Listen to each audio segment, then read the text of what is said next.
Hello बच्चों, let's read the question. Assuming all the surfaces to be smooth, if the time period of motion of the ball is n into 10 raised to minus 1 second, then find n. Neglect the small effect of bend near the bottom and g equal to 10 meter per second square लेना है इसमें. तो ये diagram है हमारे पास. 3 position given है A B C and ये height भी गिवन है 20 centimetre. Now the key concept for this question is, सबसे पहले टाइम टेकन फाइंड आउट करना होगा. टाइम टेकन कैसे? ये बॉल है, ये ऐसे हल्का सा इंक्लाइंड आ रहा है, बट ये बेंडिंग इफेक्ट जो है नीचे जो है इसको नेग्लेक्ट करना है. तो सबसे पहले हम देखेंगे कि ए से बी तक जो डिस्टेंस है ये कितना होगा. ठीक है, बेंडिंग इफेक्ट अगर हम नेग्लेक्ट कर देंगे तो ये ट्रायंगल में हम sine theta that is sine 30 degree लगा सकते हैं. एंड अगेन फिर बी से सी तक वही डिस्टेंस है. तो अगर हम टाइम पीरियड फाइंड आउट करें ए से बी तक आने में, तो वो टाइम पीरियड 4 के साथ मल्टीप्लाई हो जाएगा. टोटल टाइम टेकन यही होगा जो गिवन है n into 10 raised power minus 1 second. 4 के साथ कैसे? पहले बॉल ए से बी तक आएगा, फिर बी से सी तक आएगा, फिर सी से बी तक, फिर बी से ए तक. तो 4 टाइम्स हो जाएगा. तो सबसे पहले हमें टाइम फाइंड आउट करना होगा. टोटल टाइम के लिए सबसे पहले we have to find time taken to cover the path A B. A से बी तक अगर हमने फाइंड आउट कर लिया तो टोटल टाइम जो है वो 4 का मल्टीपल हो जाएगा. नाउ सबसे पहले बॉल का एक्सेलरेशन क्या होगा. ये हल्का सा तो इंक्लाइंड है, नीचे की तरफ एक्सेलरेशन तो g है, ठीक है, डाउनवर्ड में. तो ये जो इंक्लिनेशन है दैट इज, तो यहाँ पर एक्सेलरेशन की वैल्यू हो जाएगी दैट ये 30 डिग्री होगा, तो एक्सेलरेशन की वैल्यू हो जाएगी g साइन 30, क्योंकि ये अलोंग इंक्लिनेशन है और ये एंगल है हमारा 30 डिग्री. तो एक्सेलरेशन की वैल्यू आ गई. नाउ अब हम डिस्टेंस कवर देखते हैं ए से बी तक आने में. तो distance covered by ball that is ए से बी तक आने में, तो हम ले लेते हैं उसको एस की वैल्यू क्या होगी. तो अगर हम इस ट्रायंगल में साइन 30 लगाएं तो साइन 30 की वैल्यू परपेंडिकुलर अपन हाइपोटेन्यूज, तो हमारा एस हो जाएगा perpendicular that is H upon sine 30.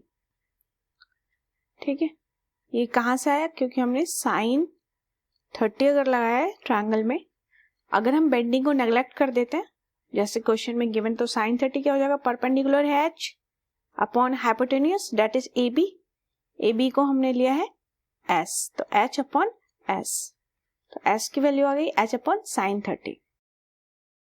तो डिस्टेंस कवर आ गया H that is 20 centimetre given है.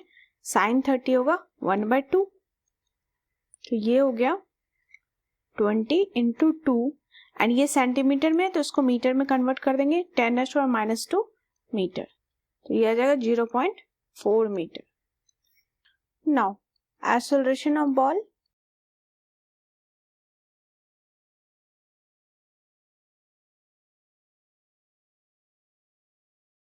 That equal to A equal to, अभी हमने देखा ऊपर डायग्राम में, that is G sine 30. G की वैल्यू 10 लेना है. साइन 30 हो गया 1/2, हो गया 5 मीटर पर सेकेंड स्क्वायर. तो now equation of motion apply कर देंगे. S equal to U T plus half A T square. Initially rest में था बॉल, तो ये इक्वेशन हो जाएगा हाफ ए टी स्क्वायर. तो अगर हम सॉल्व करेंगे इसको, तो t की वैल्यू हो जाएगी that is 2s upon a इसका under root, that equal to 2 into s की वैल्यू हमने 0.4 मीटर फाइंड आउट किया है. एक्सेलरेशन 5. अब इसको सॉल्व करते हैं. तो सॉल्व करेंगे तो ये हो जाएगा 2/5 अंडर रूट के बाहर second that equal to 0.4 second. Now total time starting में हमने बात कर ली थी, टोटल टाइम 4 का मल्टीपल हो जाएगा, ए से बी तक आने में जितना लग रहा है टाइम इंटू 4 कर देंगे तो 4 इंटू 0.4 सेकेंड दैट इज, और ये यही गिवन है हमारे पास total time that is n into 10 पे पावर -1 सेकेंड। तो इसको लिख सकते हैं हम 16 इंटू 10 पे power -1 that equal to n into 10 पे पावर -1, ऐसा लिख सकते हैं। नाउ ये वैल्यू कैंसिल हो जाएगी 10⁻⁻1 से, 10⁻⁻1 दैट इज n की वैल्यू हो जाएगी यहाँ से 16, that is the answer.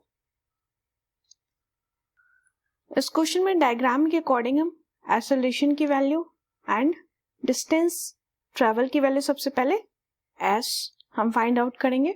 Now फिर इक्वेशन ऑफ मोशन की हेल्प से हम time taken from a to b कर लेंगे। तो अगर a टू b में जितना टाइम लग रहा है उसका 4 मल्टीपल लगेगा ये पूरा का पूरा time period that is to complete 1 SHM। तो 4 टाइम्स हमने कर दिया है इसको, that is the total time to complete 1 SHM जिसकी वैल्यू गिवन थी। तो यहाँ से n की वैल्यू हो जाएगी 16। I hope you understood it well. Best of luck.